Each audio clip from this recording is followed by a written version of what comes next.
Well, good afternoon, everybody. You join us as we cross the heads of the Valley Road, travelling north on the A470 to the heart of Wales and a little town called Builth Wells.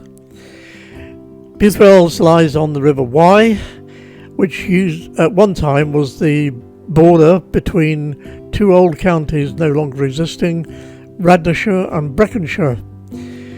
But now it's all Paris. It's been a town there for many, many years. The Romans occupied it, the Normans occupied it, and it has a very famous bridge which was built in 1775 and strengthened and widened in 1925 to accommodate the heavier traffic. When we cross the Brecon Beacons, beautiful views up here, climbing to a height, an elevation of about 1,400 feet before we drop down into the lower lands to the north of the Brecon Beacons.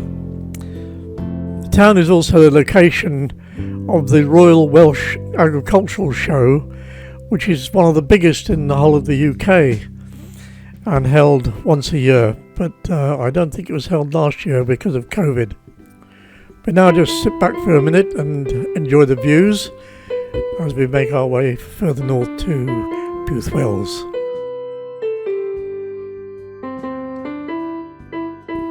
And finally, after a journey of just over 50 miles, we have arrived, and we'll wend our way through these little narrow streets very cautiously around this 90-degree bend and then make our way to the car park.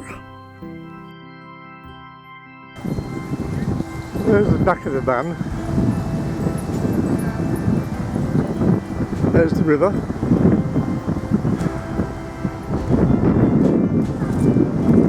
There's the walk along the riverside. Very nice. And that's my view from the back window of the van. I've got this tree on this side, but I couldn't help that.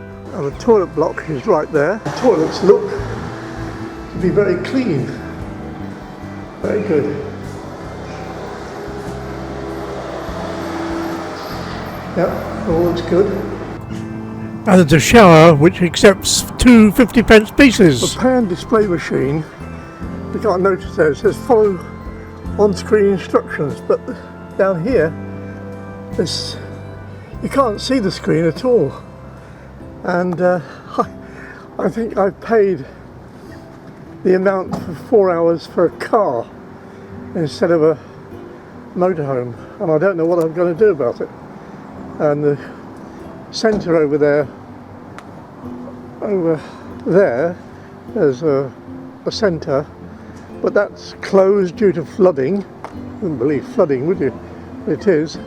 There's a community support place over there, and that closed, so I really don't know. But one thing I do know, there's a pub across the road, and I'm going to go over and have a pint.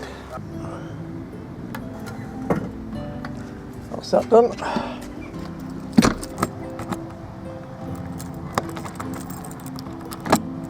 Lock the door, and now let's go and have that pint. The pub is called the White Horse, and it says we're open, and the entrance is here. Table service only. So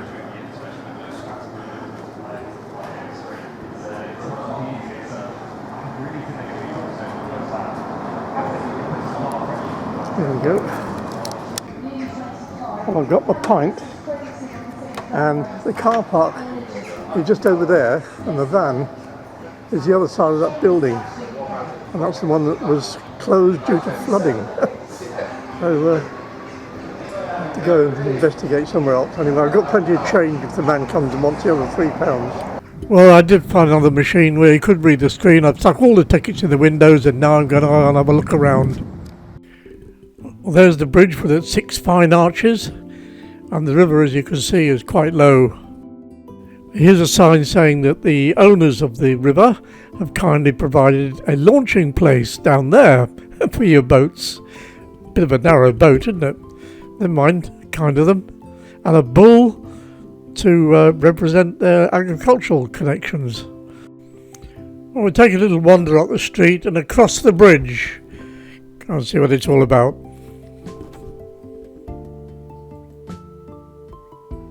I'm standing in the middle of the bridge now and looking back at Gwendolyn, partly in the shade, and you can see the river is looking very still, running very slowly. There's a little trickle over those rapids there, but it's lovely.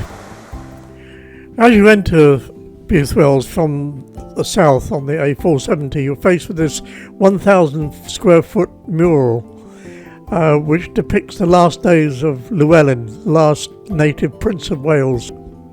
It also includes an image of Red Maddock, a blacksmith who reversed the horseshoes on Prince Llewellyn's horse so that it looked as if he was travelling in the opposite direction as he was fleeing from the English. And across the road from there is what is now the Lion Hotel.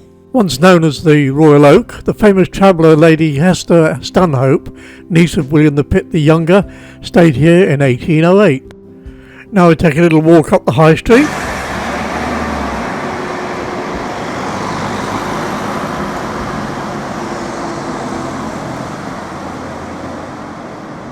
Anybody fancy opening up a restaurant come bar? That place is for sale.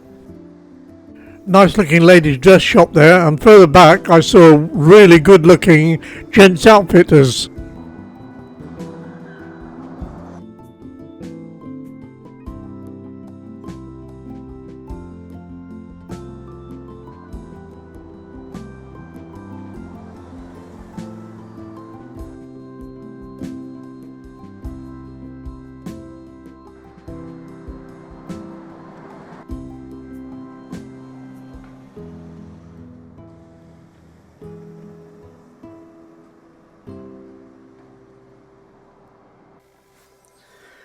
You know, I've driven past Builth Wells many times, and I never really had a look around.